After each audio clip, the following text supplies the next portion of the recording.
Salam saudara terkasih dalam Kristus Yesus, kita jumpa hari ini pada renungan harian Embun Pagi.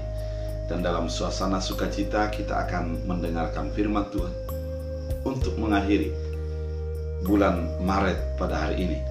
Dan kita akan mengakhiri bulan Maret ini dalam renungan firman Tuhan. Sebelumnya kita berdoa. Damai sejahtera Allah yang melampaui segala akal dan pikiran, itulah yang memelihara hati dan pikiranmu dalam Kristus Yesus Tuhan. Amin. Saudara terkasih, firman Tuhan untuk kita diambil dari Roma 8 ayat 28. Dalam bahasa Batak Angkola dikatakan, Tabotodo debatado na mangatur sasudena, atso gabe manjalak tunadengganna dia kahalak nama kaholongi ia. Jana na nepihon nia hombartu sakap nia. Dalam bahasa Indonesia, kita tahu sekarang bahwa Allah turut bekerja dalam segala sesuatu untuk mendatangkan kebaikan bagi mereka yang mengasihi Dia, yaitu bagi mereka yang terpanggil sesuai dengan rencana Allah. Demikian firman Tuhan. Saudara terkasih dalam Kristus Yesus, dalam Roma 8 ayat 28 ini merenungkan sesuatu yang mengatakan bahwa keputusan Allah adalah keputusan yang terbaik dan turut bekerja dalam segala sesuatu untuk mendatangkan kebaikan bagi kita.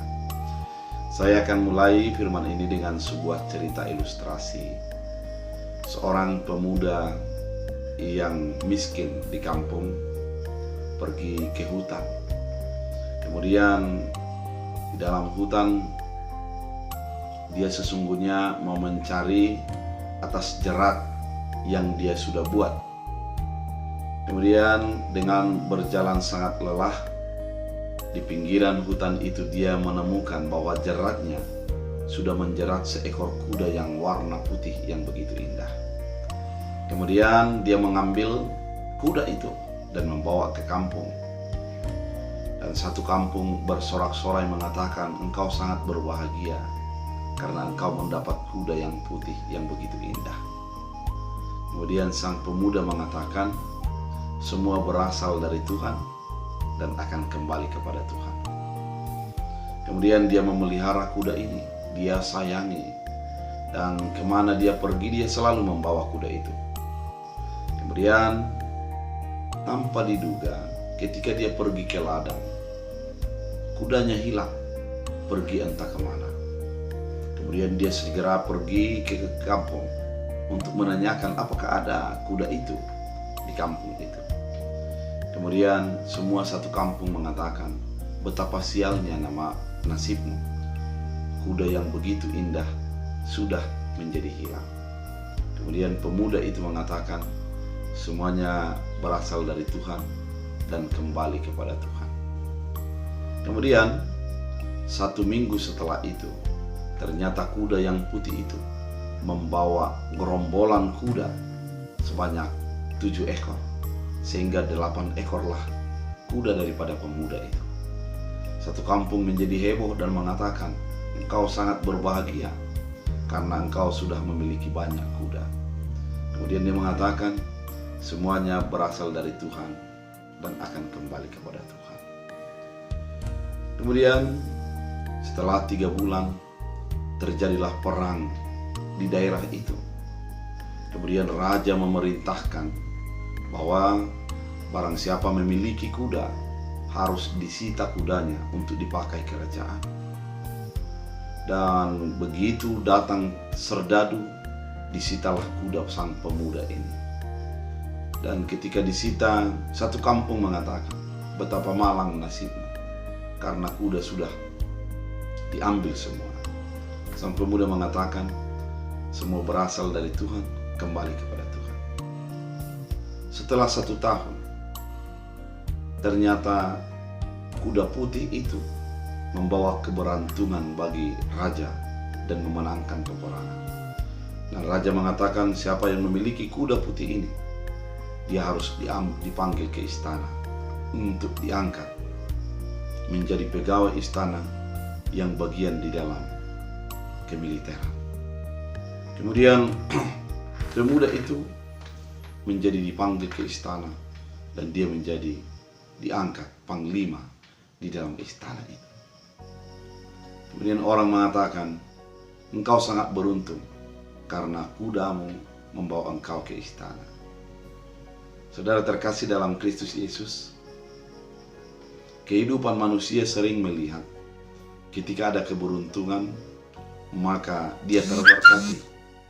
Namun berbeda dengan kepada ketika seseorang kurang mendapat keberuntungan, maka dia seolah-olah terkutuk.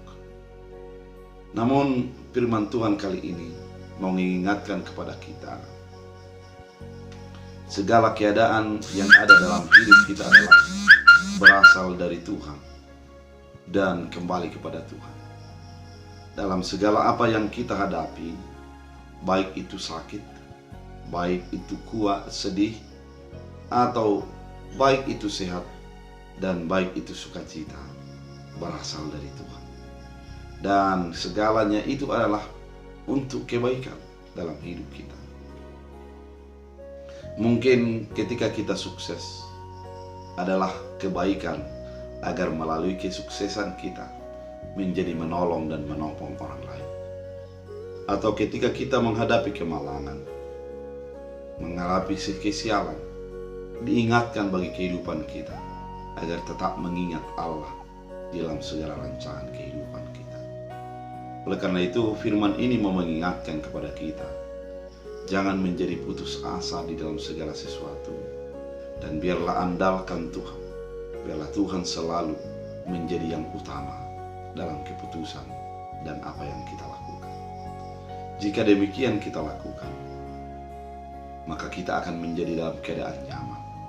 Kita akan merasa ketenangan dalam hidup kita. Semua berasal dari Tuhan dan kembali kepada Tuhan. Dan di dalam segala hal yang kita jalani, mari kita yakini bahwa Tuhanlah yang menetapkannya untuk menjadi kebaikan bagi hidup kita. Biarlah satu hari ini dan satu bulan yang sudah kita jalani, kita syukuri dalam naungan kasih setia Tuhan. Kita berdoa. Terima kasih Tuhan atas firman yang Kau nyatakan bagi kehidupan kami, mengingatkan kami bahwa segala sesuatu yang terjadi bagi hidup kami adalah dalam naungan dan penyertaan Tuhan. Biarlah Tuhan, kehidupan kami, apapun dan bagaimanapun itu, selalu bersyukur kepada Tuhan dan melihat tangan Tuhan menopang dan menyertai kami. Biarlah firman ini menjadi berakar, berbuah, bertumbuh bagi kehidupan kami dalam Kristus Yesus. Amin. Tuhan Yesus memberkati.